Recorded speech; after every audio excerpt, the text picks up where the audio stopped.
I think we're ready to rock. Okay, excellent. Well, I'll just say a few words then. Thanks to those who have joined us. I won't be your host for today. You'll be glad to know she's on screen just now, but what I will do is welcome everyone to today's event. Thank you very much for joining. No doubt other people will also begin to file in. On behalf of the Scottish Ahlul Bayt Society, thank you for coming to join our final Zoom virtual event for this year's Scottish Interfaith Week.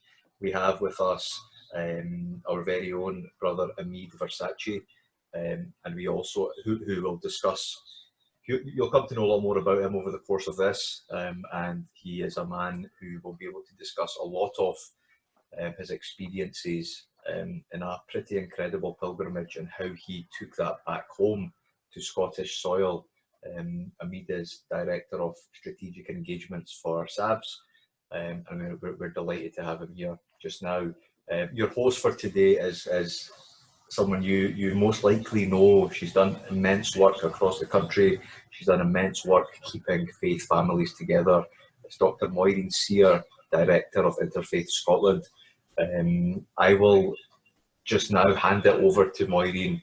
If you could please host today, as he did the other day as well. It was exceptionally well received, and I know that our attendees will be in good hands. I'll slip away in the background, but I will be here on hand in case anything is needed of me. Maureen, is that okay?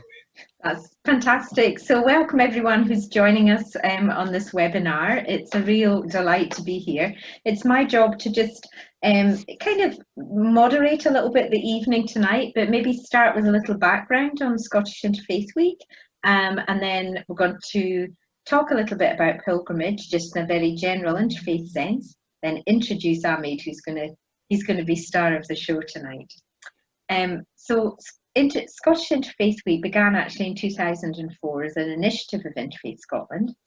And although we bring faith communities together all year round, it was felt that it would be really great to have a week just dedicated to getting as many organisations, faith communities, local interfaith groups, individuals engaged with just getting to know people from other faith traditions and other beliefs and other communities. And it started off small and it's grown and grown. In fact, by 2009, the UK Interfaith Network was so excited by what they were seeing in Scotland that they decided they'd have an Interfaith Week at the same time as us. And then Wales and Northern Ireland, exactly the same.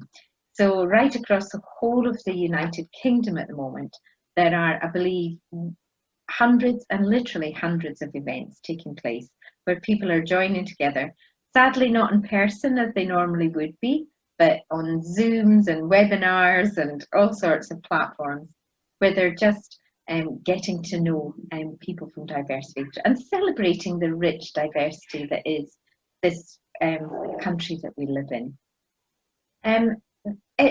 We always do something a little bit differently in Scotland, and that is that we always come up with a theme that we think might speak to the people of Scotland at the particular time that Scottish Interfaith Week is taking place.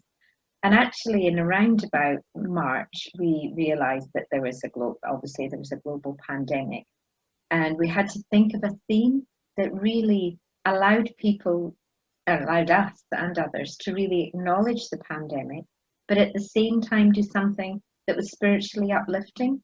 And so the theme that we came up with was the word connecting, and this has really taken off, and that people are now connecting with each other in all sorts of ways, connecting with neighbours, connecting with friends, connecting with the sacred, connecting with creativity. We even had a cross-party group last night in the Scottish Parliament, which was connecting with freedom of religion and belief. So, you know, you can use that word connecting in so many ways, and it seems very much what people have been talking about during this pandemic, just the need for human connection.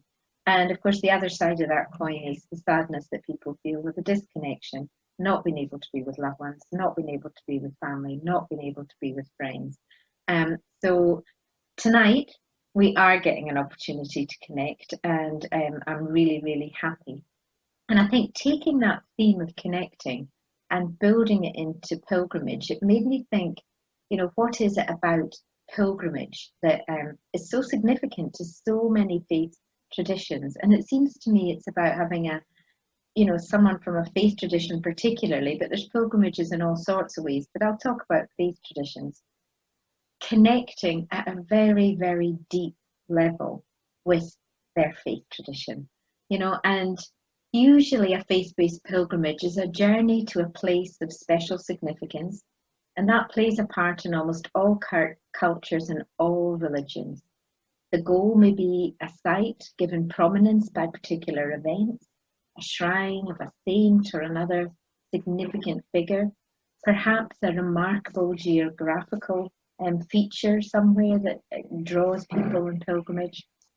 Pilgrimage motivated by religious belief is still very much alive in the 21st century, and it usually involves journeying alone or in a group, reaching a particular destination, encountering special rituals or objects or architecture, enjoying particular experiences and benefits, and then returning home. For some people, pilgrimage acts as a rite of passage. For others, it involves seeking deep spiritual rewards. Pilgrimage is a widespread and important practice in Christianity and in all other major religions, Buddhism, Hinduism, Islam, as we're going to hear tonight, Judaism, the Baha'i Faith, Sikhism. And in each of these traditions, numerous important sacred centres have developed into important focal points to which the faithful are drawn, making journeys that reinvigorate their faith, visiting places associated with the spiritual presence of holy figures at the hearts of their traditions, and demonstrating their piety and faith while taking in the inspirational sights associated with their traditions. And journeying with others can also feel very significant when people who have faith are on a pilgrimage. But tonight, we are going to hear about the pilgrimage made by thousands of Muslims to the shrine of Imam Hussain, and how under COVID-19, one pilgrim, Ameed, turned that pilgrimage into an interfaith journey of encounter and joy. So let me tell you a little bit about Ameed before I hand over to him to share his remarkable story of perhaps his usual pilgrimage to the shrine of Imam Hussain, and then his story of his interfaith pilgrimage in Scotland. So Ameed Versace serves on the SABS, the Scottish Ahlul Bayt Society strategy team. His academic achievements include graduating from British Aerospace Flying College with a commercial pilot's licence. He also graduated from the City University London from their master's programme with merit in air transport management, and is an associate of the Royal Aeronautical Society. He holds advanced degree black belts in Japanese and other Southeast Asian martial arts, and he combines his knowledge in human physiology, psychology, and neuroscience to coach others in high performance. He is a fellow of the Institute of Martial Arts and Science. So here is a pilgrim that sounds super fit. So, so let me now hand over to Ameed, and I'm really looking forward to hearing what you have to share with us tonight, Ameed. Assalamu alaikum, good evening everyone, and thank you so much for your very kind words and your introduction to me this evening, Maureen. Maureen's been a great friend to the Scottish Ahlul Bayt Society, and we take great pride in providing this particular talk this evening in this Scottish Interfaith Week. No pilgrimage, no event can take place without the tireless efforts of a behind-the-scenes team. And at the Scottish Ahlul Bayt Society, we have the most wonderful team that work tirelessly to put together events and helped me to partake in this particular pilgrimage. On the day itself, I was accompanied by our chairperson, Sier, and someone from Ahlul Bayt Travel, Sier, And I was particularly proud on a personal level because my son actually walked with me. Qasim joined me on the day itself, and we both shared the walk together. Before I talk about the actual walk itself, its purpose, and in fact, I may take you into a pilgrimage I did the year before in Iraq itself, from the beautiful city of Najaf to Karbala. And that was the year before.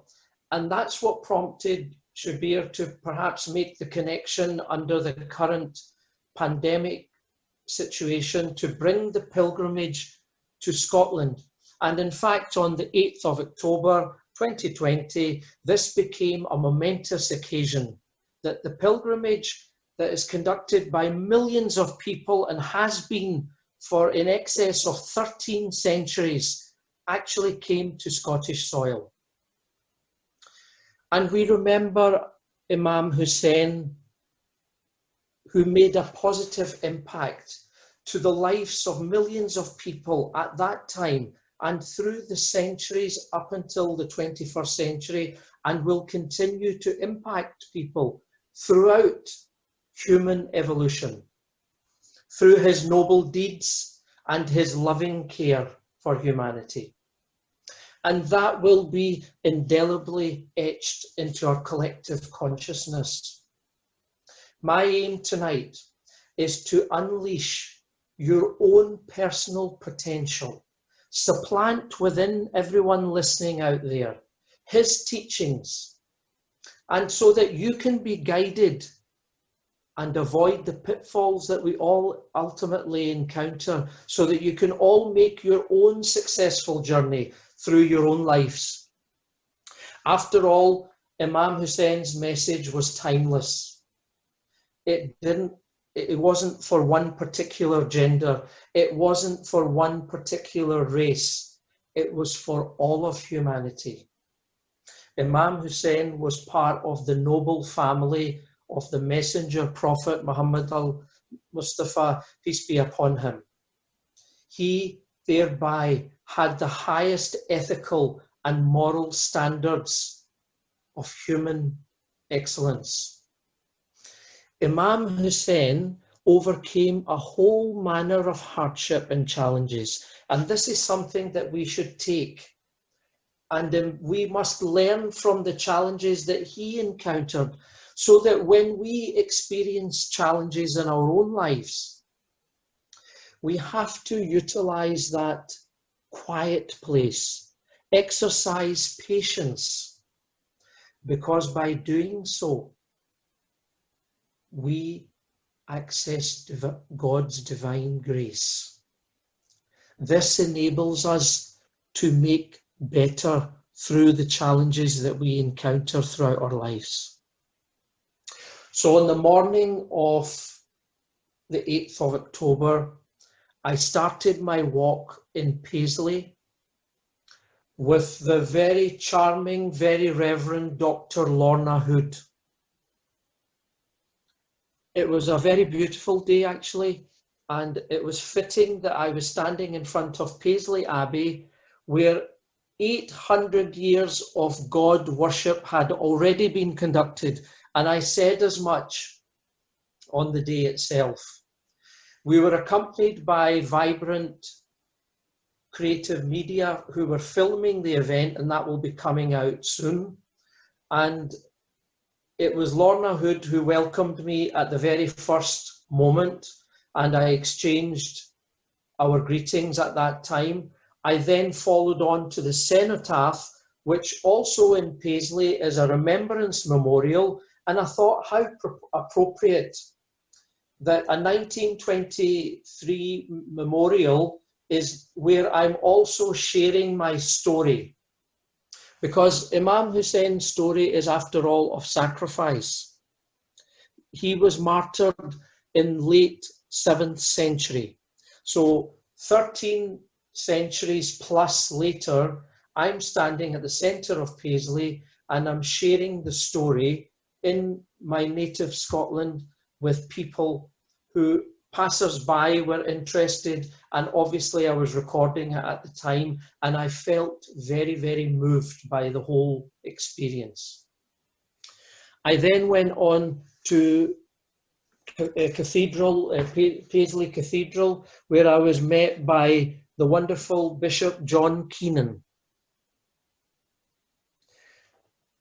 We came together and Bishop Keenan welcomed us, and we shared our joint purpose, because we must remember that all faiths don't differentiate us.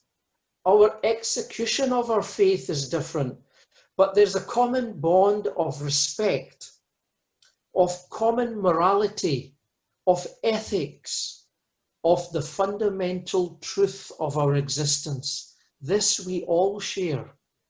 And that was poignant when I came together with Bishop Keenan. We moved on to several churches. I don't want to walk the walk step by step, because there's far too many people I met, and my apologies in advance if I don't mention absolutely every single one of you. But your love was paramount. I shared a great deal of love with my fellow Scottish citizens, because I shared the walk in so many different circles. So what brings us together is our common bond of humanity.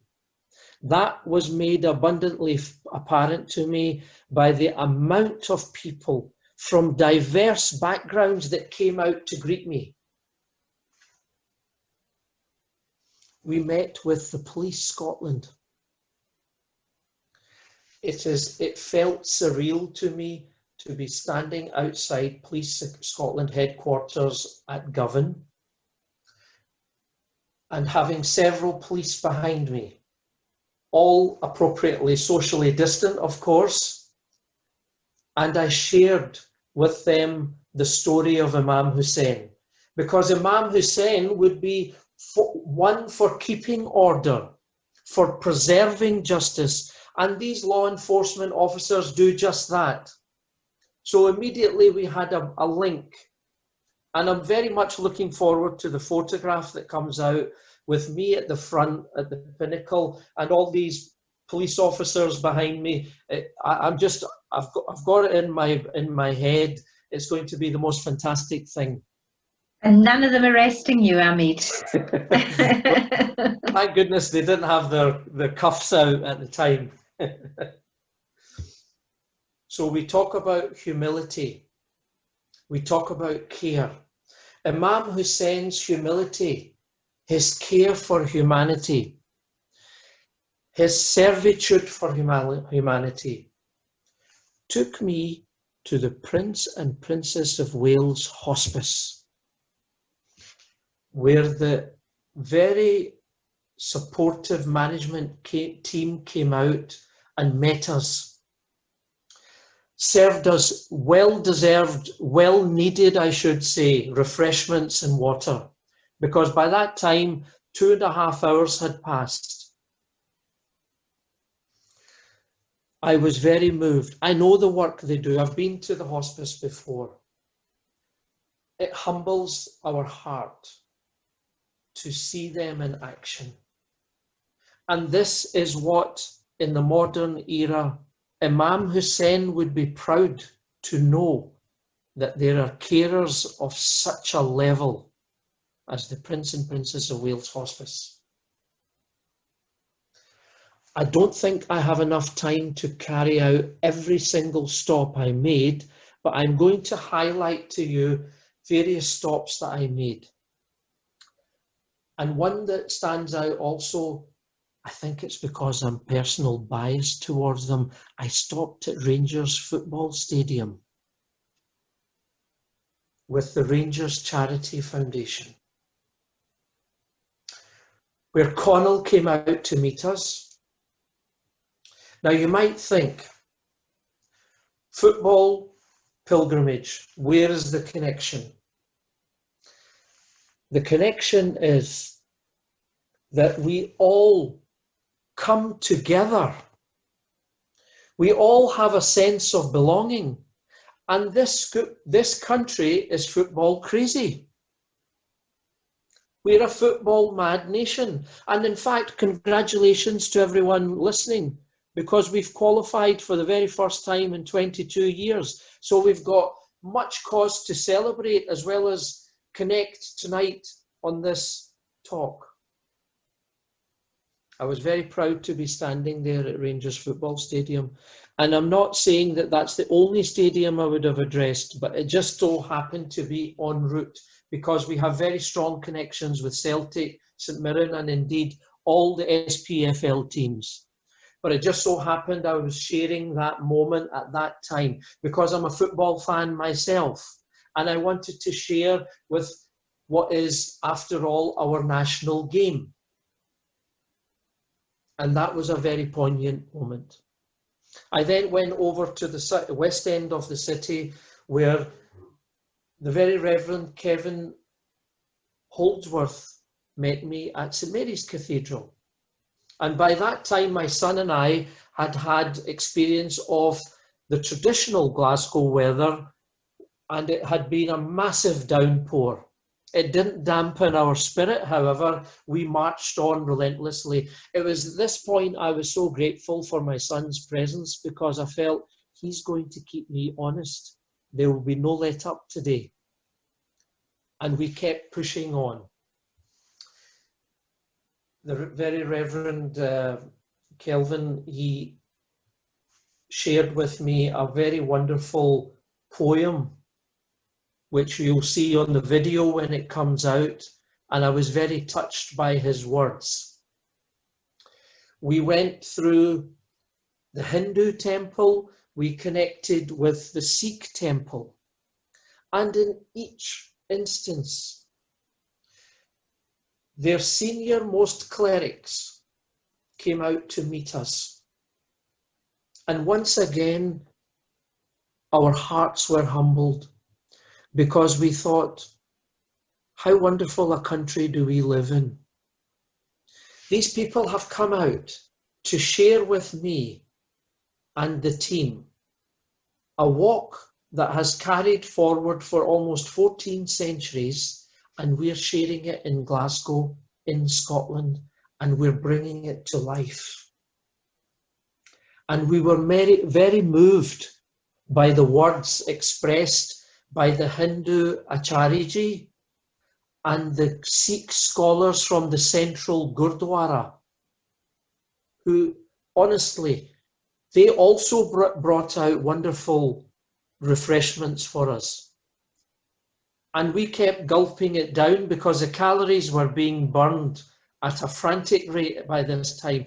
I was probably about 6 hours into my pilgrimage, and as Dr. Sier earlier pointed out, there is a ritualistic thing involved in this.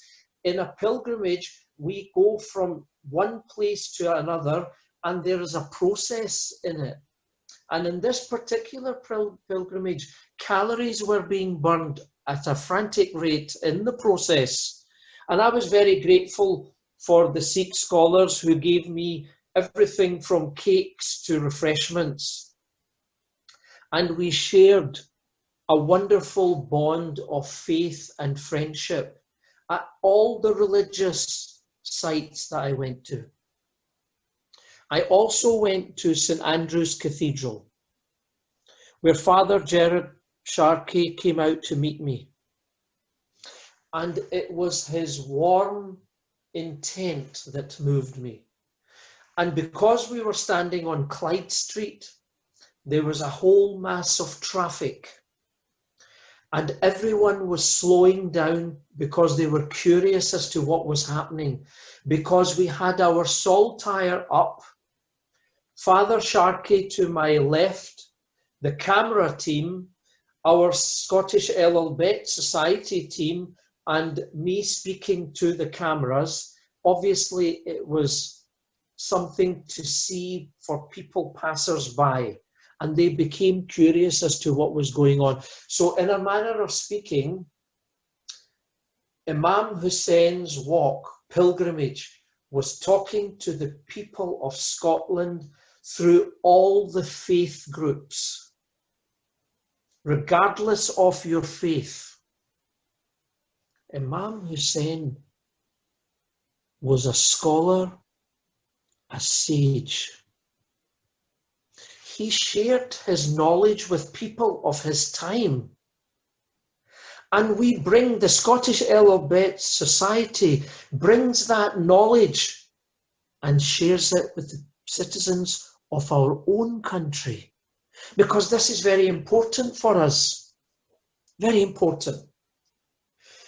Because otherwise, faith is just abstract. It's just a theoretical thing. It's static. It becomes almost like just something we know, not something we live, not something we practice. And in the Shia community in particular, what's important for us is the implementation of Islam into our daily lives. And for that reason, I've come up with a term. I call it applied Islam. And therefore, my walk that day, shared with my lovely son, one of my 3 sons, I have to say, it's given me an idea actually. Every walk I make in the future, one of my sons have to accompany me. That's going to be a family rule from now, because I was extremely proud that day. When we walk, we bring to life. When we share, we bring to life the tenets of our faith and share it with our community. And that's very important to me. It's very important to the Shia cause. It's very important for Islam to share the message of the divine messenger of Islam. Otherwise, what we do is we confine it into our own community. We just go behind closed doors. We go to our own mosque. We go to our own Imam Barga. We pray. And that's all we do. But the Scottish Ahlul Bayt Society, the ethos, the premise is this: to share it with the wider community.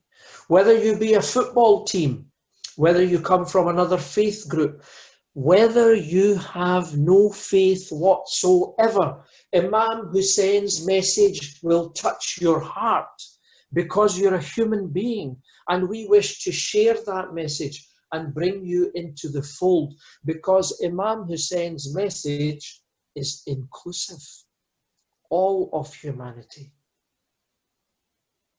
The divine messenger, prophet, made it clear that our philosophy should be one of inclusion, and that requires us to have a flexible approach, not rigid. I went to the Scottish blood transfusion offices, where I was met by their most caring senior staff again. The Scottish National Blood Transfusion Service hold a very strong bond with the Scottish Ahlul Bayt Society. It made me think, Islam is not to take blood, it's to give blood. It's to give blood for the improvement in quality of life and the health of our people, of our nation. So many people sadly have passed during this COVID pandemic. The blood transfusion is at the forefront of plasma convalescence medical research. And I was so moved because I was inside the building on this occasion. I was so moved by the fantastic work that they do. And so the Scottish Ahlul Bayt Society have Imam Hussain blood donation campaign continuously on the go. And this is something we take a great deal of pride in, because this is important. On the plains of Karbala, Imam Hussain gave his blood and became a martyr for Islam, for humanity. And therefore it's important for us to be connected with a blood organization. There is a direct connection for this. By holding on to a flexible approach, our heart cannot be taken. Our heart is given by us willingly to the Scottish people. The Scottish Ahlul Bayt Society's purpose is to share the message of Imam Hussain, which is a loving, caring message.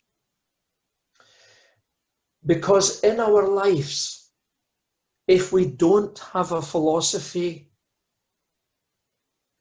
based on faith preferably, but otherwise a robust philosophy, we will be tested to the brink. And Imam Hussein's message has already been pressure tested, because he endured great hardship and difficulty. He endured a whole manner of difficulty.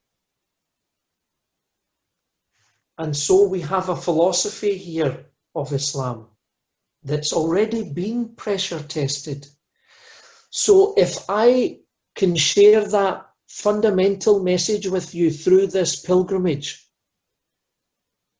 then it is that we can, through faith and through coming together, through our common bond, overcome all the difficulties, whether it's the pandemic, whether it's financial difficulty, whether it's personal difficulty. We can share all of this and we can come out on the other side. A robust nation, a stronger nation, an inclusive nation, a nation that celebrates our diversity, that does not build barriers, but removes barriers, takes away all the labels that individuals care to call themselves by. And you know what it says? Islam says, Imam Hussain says, we are all one. One earth, one humanity. Imam Hussein's message is that if we can share this one humanity, then we thrive.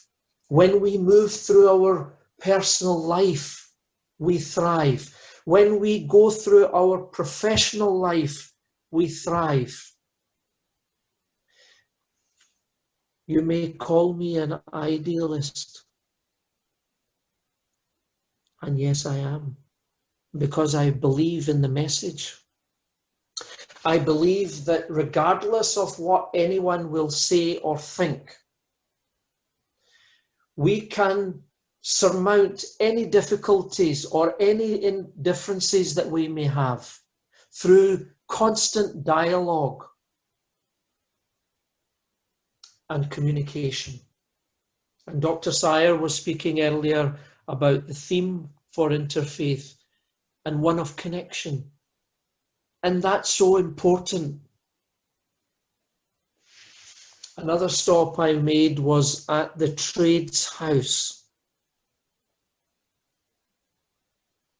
It was with Bruce Reedford, the deacon convener, or past deacon convener, and I was met. They do a tremendous amount of work, incidentally, with numerous charities and children's charities. And I was also met by the Lord Dean of the Guild of the Merchants' House at George Square and our very own Lord Provost, Philip. And Philip, I still hold you to that walk you're going to share with me in the future. Philip very kindly offered to walk with me at some future date. Apparently he's a keen walker himself, like myself. And what he doesn't know yet is I think we'll probably be doing a joint charity walk through the Sahara Desert for someone like Macmillan Cancer Research at some future date. But I'll come back to you on that, Lord Provost. The Lord Provost met me in George Square. Numerous people, International Nat Council, Desi Bataki people, and they came with love. The people from the Herald, and it dried up by this time. So it was a wonderful atmosphere in and around the cenotaph at George Square. And I said to the Lord Provost and Bruce and the Lord Dean of the Guild at the Merchants' House, you guys make me feel proud to be Glaswegian and Scottish. I'm by this time quite tired. It's now 10 hours into my day and I've been walking, standing. I've gone from immensely warm to freezing cold. But you make me so warm with your warmth. Your presence here has filled me. The love of Imam Hussain has lifted all of our spirits. And we shared those moments together. And I was very pleased by that. When I went to Imam Hussein's shrine in Iraq, in Karbala, I actually noted down a whole bunch of stuff I was experiencing in real time. And I noted it down, and I have it in a journal here. And I'm just going to read a couple of excerpts from my journal. I know I have possibly about, how long have I got, Maureen? About, give me... Well, according to our own little devised agenda, you have about 4 or 5 minutes, and then 4 or 5 minutes, I'm going to ask okay. questions if there isn't any questions in the chat. Okay. So, yeah, no, just please do share with us. We'd love to hear the impact of Karbala as well on Yes. you. It would be wonderful. Mm-hmm. First visit to the shrine of Imam Hussain. Unable to clearly write the many emotions that have bubbled over as I saw his resting place. Sadness, joy, peace, euphoria, gratitude, and pride in him somehow co-presented themselves in my heart and in my mind. In the melee of emotional people, I managed to place one hand on the tomb. It was my way of saying, Imam, I am here. I remember your sacrifice, your love, your willingness to show true courage under extreme adversity. I make a covenant today, Imam. I will live with courage. I will not live in fear of anything. I prayed with a massive congregation in the shrine of the Imam. It humbled me. I very graciously collected a small cloth cut from the shrine. Imam Hussain, you are forever our standard bearer. I think I'd like to stop there at that point, Dr. Sier. Thank you. Ameed, some of what you were saying really just sort of resonated with me in terms of just the power and the impact of someone being prepared to sacrifice themselves for others. I think that will resonate. I know that there's Christians on this call will resonate with the sacrifice of Christ and you know, the sacrifice of Imam Hussain. That sense that when someone really is prepared to die for the betterment of humanity, it changes something very deeply in us. And I think you expressed that quite beautifully when you read from your journal there. But for those that are perhaps have joined us and maybe don't have a faith, there are many as well in the wider world. I was thinking of people like Nelson Mandela, who spent years and years in prison and who also has a link to Glasgow in the way that you felt that pride in Glasgow. I know that Glasgow felt pride in giving Nelson Mandela the keys to the city of Glasgow. And so there really is, you know, something very powerful in what you're saying. And there's a power in pilgrimage, a power in sacrifice, a power in interfaith friendship, because you shared that very beautifully in the way that you stopped at the different places of worship, and that engagement with human beings. So in a way, they were part of your pilgrimage journey. They were pilgrims with you in so many ways. And I love the way that you, particularly the Scottish Ahlul Bayt Society, how you've used things about the spilling of blood, like for example, the very sad spilling of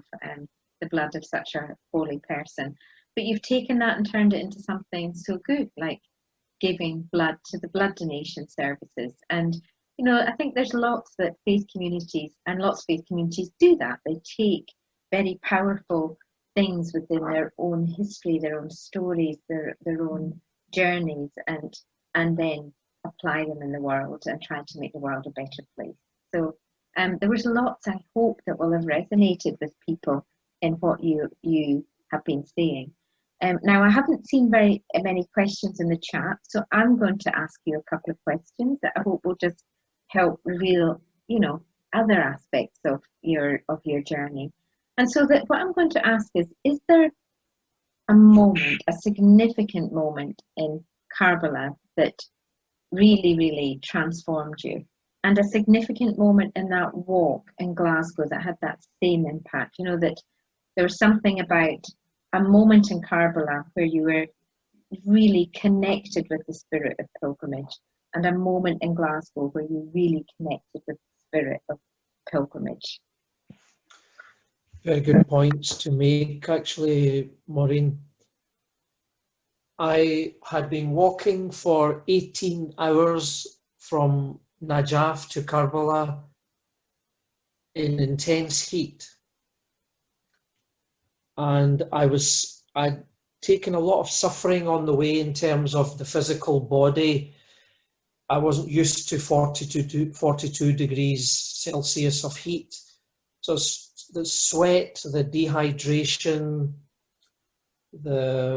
everything had got to me, and I think I was feeling a little bit of delirium. And I'd refused to stop at some of the tents that they've laid out to rest overnight. I had decided in my wisdom to just keep walking till I reach Karbala. It's over 80 kilometers. Oh wow, gosh, that's a lot of walking. So when I arrived on the outskirts of Karbala, I could hear in my head chants as if I was hearing Imam Hussein's calling. It was almost as if you're nearly there. Keep going now. Don't stop. And when I arrived at the sort of entry point to the city itself, I burst into tears. Just absolutely broke down. It seemed for no reason, but actually there would have been mystical reasons for that occurrence. I was physically drained and extremely emotionally charged. That will never leave me for the rest of my life, that particular one moment in time as I entered into the gates of Karbala. I had come a long way through life and in that particular journey and arrived at Karbala. And that moved me. That's really beautiful. I'm sure you didn't have quite such a transcendent moment in Glasgow. Well, Glasgow was still very special because I like to challenge myself, you see. So although I knew that the walk would take 10 to 12 hours in Glasgow, I decided to run to Paisley from Glasgow to physically exhaust myself and bring my conscious level of thought down so that my subconscious would take over and I would make a connection with my spiritual self. So what happened was, by the time I arrived in Paisley and met with Dr. Reverend Lorna Hood, I was in another world. Gosh, is that all it takes? A bit of running? Maybe I need to get my running shoes on. Well, it's just that wasn't part of the pilgrimage, but I made it part myself, because I said my prayers, the moving prayers that we can say on the journey there, you see. So I made it a personal attachment where I would say vocal prayers on the journey there, and then make the actual pilgrimage on the other side. So the points that I stopped at became focal points of immense spiritual connection for me in my home city. Yeah, you know, I wonder if, you know, I don't know if I've got the right word for them, but I call it spiritual practice. You know, so many people have spiritual beliefs and spiritual principles that they try to put into practice in their lives. And I don't think there's not a faith tradition out there that doesn't say be kind, be loving, be just, be fair, you know, be good to your neighbours. And these are almost givens. But I wonder if spiritual practice is what gives us the tools and the resilience to keep on keeping on, to keep on being kind, and to keep on, even in the face sometimes of facing injustice or facing challenges or facing things like COVID and the climate crisis and things that are really challenging humanity at the moment. The spiritual practice of prayer, of meditation, of pilgrimage is a spiritual practice, and going somewhere to deepen your commitment to your path. And these practices, and fasting is another one that's quite universal to many faith traditions.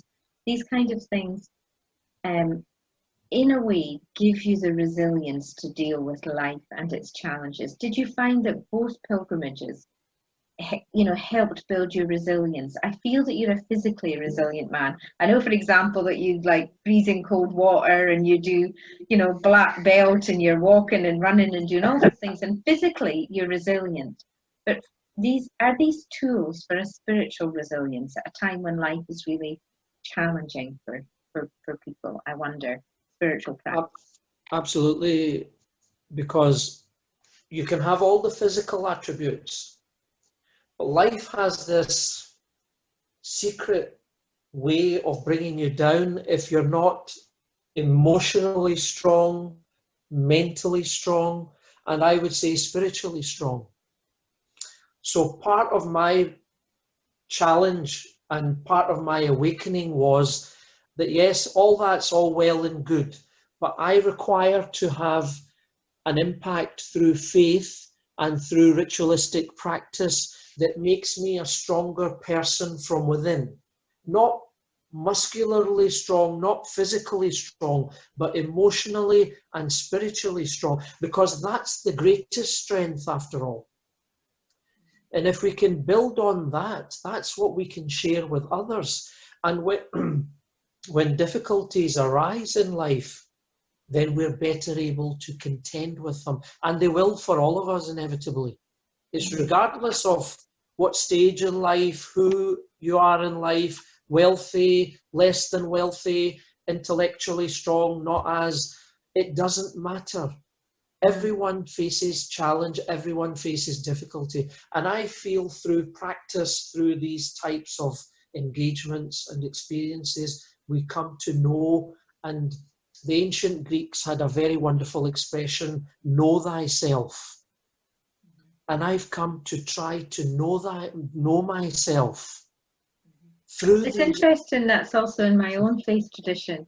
You know, the founder of my faith also says, know thyself, and know those things that lead to loftiness or to basement, to shame or to honour. You know, to dig deep and to know your boundaries, just to know yourself. And I Yes. think when you really know yourself, you begin to trust that you're loved by God. And that's always quite a challenge, because I think it's just human nature to see our imperfections and our flaws, and we all have them, and to feel like we're not worthy of whatever. But there's something about that spiritual practice that allows you to let go of all of that and to feel the presence of God. There is a question in the chat. So someone has said, thank you for sharing profound and inspiring stories. Thank you. And how do you see this pilgrimage evolve in Scotland in the future? Now, already it's inspired me at Interfaith Scotland as director to think about a pilgrimage for the planet that I'd love to do something next year in the build up to COP, to bring all the faith traditions together, to walk together from a point in Scotland to another point in Scotland. I haven't worked out where or how yet, but to make a pilgrimage for the planet and to really make that a big thing, because, you know, the summit is coming to Glasgow.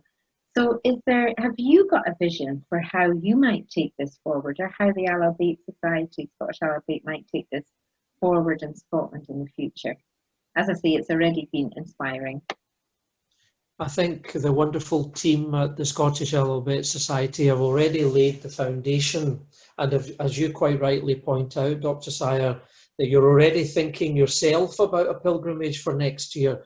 So we've already laid the foundation, but in this specific case for the annual Arba'een pilgrimage, I think I can see a lot more of our compatriots walking, even those that can't make the actual Arba'een in Iraq, could now actively partake in a Scottish equivalent of it, whether it be Glasgow to Edinburgh, within Edinburgh, Glasgow to Paisley, or whatever form it takes.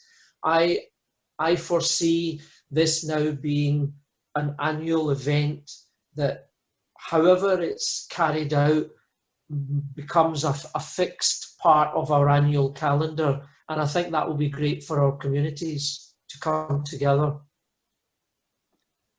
Ameed, I can hardly believe we've come to the final 5 minutes of the event. It's been like having a wee cup of tea in the kitchen with a friend and just asking questions about something that was, and I want to say I was absolutely thrilled as Director of Interfaith Scotland that you finished your pilgrimage in the Interfaith Scotland's National Dialogue Centre, that you came there with the team and that you felt that it was an appropriate place to end your journey. So while I've got the opportunity to say thank you for choosing Interfaith Scotland's headquarters, if you like, to end that journey, although we had to do it socially distanced and we had to work out how all that was going to work with the team and the TV cameras and yourself and all the rest of it. And I want to also say thank you to all of your team just for your creativity. And I think, you know, it's going to be a wonderful space in Scotland, I think, as faith communities learn bits and pieces from each other, share with each other, and develop the creativity that's there at the heart of all our faith traditions. There's so much that we can build on and share with the wider population. And I think your pilgrimage has definitely been one of those stories that certainly caught the imagination of the press. I think there was an article in the Herald, wasn't there? Yes, that's right. Right in the Herald. So something as spiritually significant as the Shia pilgrimage to Karbala, you know, in memory of and to connect with Imam Hussain, having an impact in Glasgow and all the people that you met on the way. I think it would be wonderful to see how this is taken forward. And I think you'll probably see an article about the pilgrimage as well in the Interfaith Scotland newsletter. I'm sure you're writing one for Francis. So the story goes on, and that's the wonderful thing about spirituality, about creativity, about connecting with people, that it enhances all of our journeys. So I want to take the opportunity to say thank you very much for sharing with us tonight. And there are lots of comments in the chat, which I don't know if you're able to see them, but we've got very happy memories of your stop at St. Miriam's Cathedral. We had the sense it was something unprecedented and blessed. So someone else, Bishop John Keane, is saying, I'm enjoying the meeting very much. And then it's such a lovely idea to explore the spiritual idea of pilgrimage. It touches our common humanity, our roots, I think, and I'm sure has many good seeds of reconciliation and peace. And, you know, and it sort of goes, the comments are lovely. And there was one very funny one when you started talking about Rangers. It was all going so well. That gets me into trouble. What have they said? And again, people were saying Scotland is incredibly inclusive. It's wonderful and needs to continue. And profound and inspiring stories. How do you see the pilgrimage evolve? So it's lovely to see people engaging with this webinar in the chat. And I hope that you take the recording and that you do something with it, because I think it's lovely to share just some thoughts on pilgrimage. And maybe one of the ideas that's come to my mind, maybe we'll do something with people from all sorts of different faith traditions about how they see pilgrimage, inspired by your journey and the pilgrimage that you've taken. So we're 1 minute to go. Ameed, do you want to just have the final word and say a few things to our guests and to the wider community that's hopefully going to see the recording? Well, I'm just very, very grateful to being able to speak to all of you. I'm very grateful for yourself hosting, Maureen. Very grateful to the Scottish Ahlul Bayt Society, as I said earlier, who are tireless workers, sometimes not at the front of the camera, but that's where they would prefer to be. But their work is immensely appreciated by ourselves on the other side, and also by the public at large, because they contribute and give to so many people of themselves.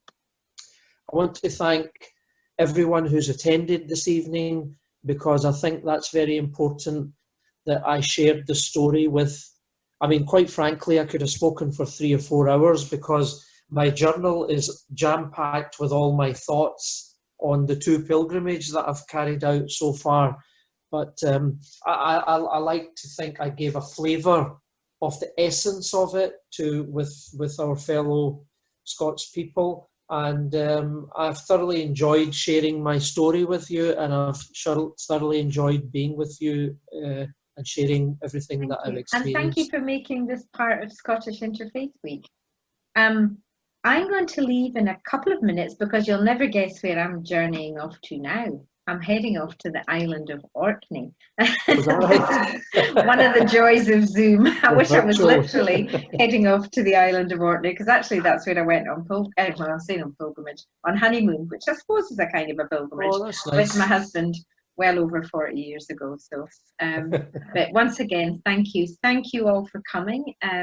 And look forward to more events like this. Zoom makes anything possible. And please keep safe during COVID. And let's all hang in there together as communities and look after one another. So thank you. Thanks, everyone. And lovely to be with you.